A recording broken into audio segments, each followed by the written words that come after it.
Kahapon, si John Miradora ang umani na mas maraming bituin sa unang banggaan. Pero sa back-to-back tapatan, si Kelvin Silvestre pa rin ang nanatiling kampiyon for 3 consecutive days. Ngayong umaga, sino kaya ang itatapat kay Kelvin ang ating inampalan? Singer-songwriter, the R&B crooner, Dari Long, concert stage performer and Queen Dam Diva, Jessica Villarubin, multi-platinum artist and OPM hitmaker, Renz Verano. Abangan ang laban ni Kelvin dito sa Tanghalan ng Kampiyon.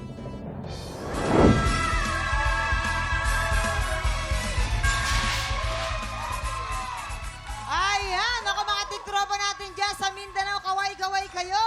Dahil mga kababayan nyo from Sultan Kudarat and Zamboanga del Norte ang magpapasiklaban ngayong umaga. Dito sa Tanghalan ng Kampiyon. At eto na mamang magpapasiklaban sa tanghalan, Erica Lamata at John Lausa. Silang sasabak sa Unang Banggaan! Ako po yung panganay sa tatlo namin na magkakapatid. Ako po yung breadwinner. Pero still, it's my joy as the ate kasi wala naman sila ibang asahan kundi ako lang. Yung mga kinikita ko usually napupunta sa family, sa needs, maintenance ng both parents ko. Si mama po is may open heart operation, tapos si father po is diabetic.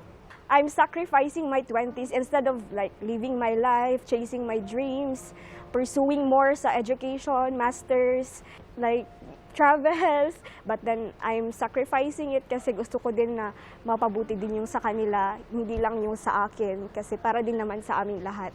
Hi, I'm Erica Pilas Lamata, 24 years old from the province of Sultan Kudarat.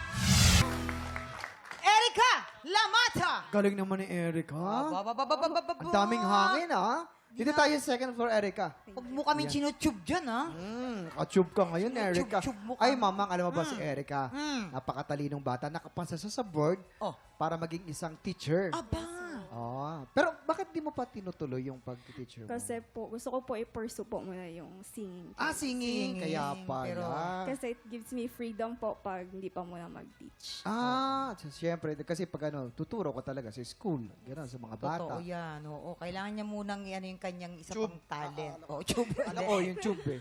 Pero sana magdagdagan pa yung mga teachers natin, ano? Oo. Sana magdagdagan pa, at saka yung mga nurses natin. Eto na, tignan natin kung ano masasabi ng ating mga inampalan.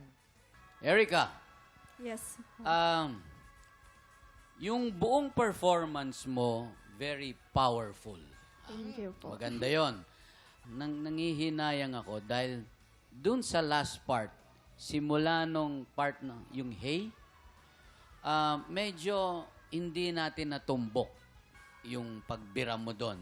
Tapos sabay nung change key, nung nagkambyo siya, medyo nahuli ka ng konti sa timing.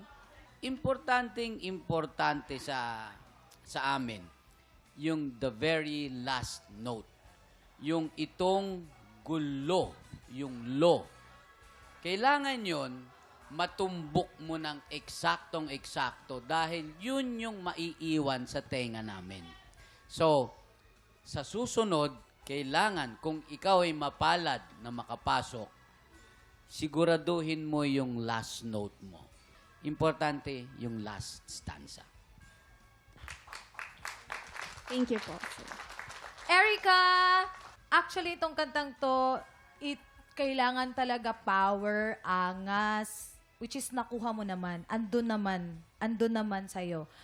Napansin ko lang siguro yung pinakaunang stanza, medyo nakapikit ka lang. You have to connect to us, to your audience. Dapat hindi all the way nakapikit. Yun lang na napansin ko. Parang whole first stanza. Power, ando na yung power, pero gusto ko mas ibigay mo pa. Mas gumalaw ka pa, mas i-enjoy mo yung stage. Kasi yung kantang to, talagang dapat more power eh. Siguro din sa sa sobrang power na, medyo kinapos na, yun lang, huminga ka lang. Kung if ever man ikaw yung makapasok, hinga ka ng malalim, tas ibira mo na. Yun lang yung kulang yung dulo, medyo sayang yun. Kaya, congrats pa din. Ayan, maraming salamat. Ito. Alamin naman natin kung ilang stars ang bibigay sa natin mga inampalan. Erica, ito ang stars ko for you.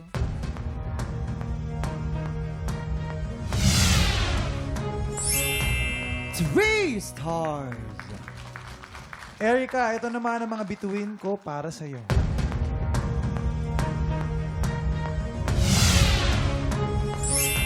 Three stars. Maraming salamat. Mamaya naman natin alamin ang stars na ibibigay ni Tatay Renz. Ang susunod nating kalahok, John Lausa.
Tropa, pinanood mo hanggang sa dulo itong video na to? Very good ka! For more happy time, watch more TikTok Clock videos on our official social media pages and subscribe to GMA Network official YouTube channel.